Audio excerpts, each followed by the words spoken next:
ਅੱਛਾ ਮੈਨੂੰ ਇਹ ਦੱਸੋ ਕਿ ਜਿਹੜੇ ਤੁਹਾਡੇ ਦੂਸਰੇ ਸਿੱਖ ਭੈਣ ਭਰਾ ਹੈਗੇ ਨੇ ਜਿਹੜੇ ਦੁਨੀਆ ਦੇ ਹਰ ਕੋਨੇ ਤੇ ਬੈਠੇ ਹੋਏ ਨੇ, ਉਹਨਾਂ ਵਾਸਤੇ ਤੁਸੀਂ ਆਪਣੇ ਜਜ਼ਬਾਤ ਦਾ ਇਜ਼ਹਾਰ ਉਹਨਾਂ ਵਾਸਤੇ ਕਿੱਦਾਂ ਕਰ ਸਕਦੇ ਜਿਹੜੇ ਬਾਹਰ ਬੈਠੇ ਨੇ?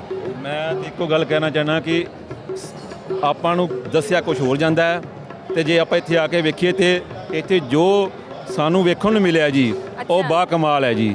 ਇੱਥੇ ਲੋਕ ਬੜੇ ਖੂਬਸੂਰਤ ਨੇ, ਸਾਰਿਆਂ ਨਾਲੋਂ ਵੱਡੀ ਗੱਲ ਹੈ ਉਹਨਾਂ ਦਿਲ ਵੀ ਬੜੇ ਖੂਬਸੂਰਤ ਨੇ, ਠੀਕ ਹੈ ਨਾ ਜੀ। ਤੇ ਇੱਥੇ ਦਾ ਦੇਸ਼ ਵੀ ਆ ਕੇ ਬਹੁਤ ਖੂਬਸੂਰਤ ਹੈ, ਜੇ ਆਪਾਂ ਵੇਖਿਆ ਤੇ ਐਵੇਂ ਬਿਆਨ ਨਹੀਂ ਕੀਤਾ ਜਾ ਸਕਦਾ, ਲੇਕਿਨ ਆਪਣਾ ਉਧਰ ਵੀ ਆਪਾਂ ਨੂੰ ਗਲਤ ਸਮਝਾਇਆ ਜਾ ਰਿਹਾ। ਯਾਨੀ ਮੈਂ ਇਹ ਕਹਾਂ ਕਿ ਪਾਕਿਸਤਾਨ ਦੀਆਂ ਹਵਾਵਾਂ ਕਾਲਜੇ ਨੂੰ ਠੰਡ ਪਾਉਂਦੀਆਂ। ਮੈਂ ਕਿਹਾ ਜੀ ਮਜ਼ਾ ਆ ਗਿਆ ਜੀ, ਇੱਕ ਆਉਂਦਾ ਜੀ ਜਦੋਂ ਇੱਥੇ ਲੋਕਾਂ ਨੂੰ ਮਿਲਦੇ ਆ ਯਾਰ, ਲੋਕਾਂ ਦੀ ਇੱਥੇ ਬਾਹਰ ਦੇਖ ਕੇ ਅਸੀਂ ਡਿਵੈਲਪਮੈਂਟ ਦੇਖੀ ਹੈ, ਕਿਸੇ ਚੀਜ਼ ਦੀ ਕੋਈ ਕਮੀ ਨਹੀਂ ਹੈਗੀ ਜੀ।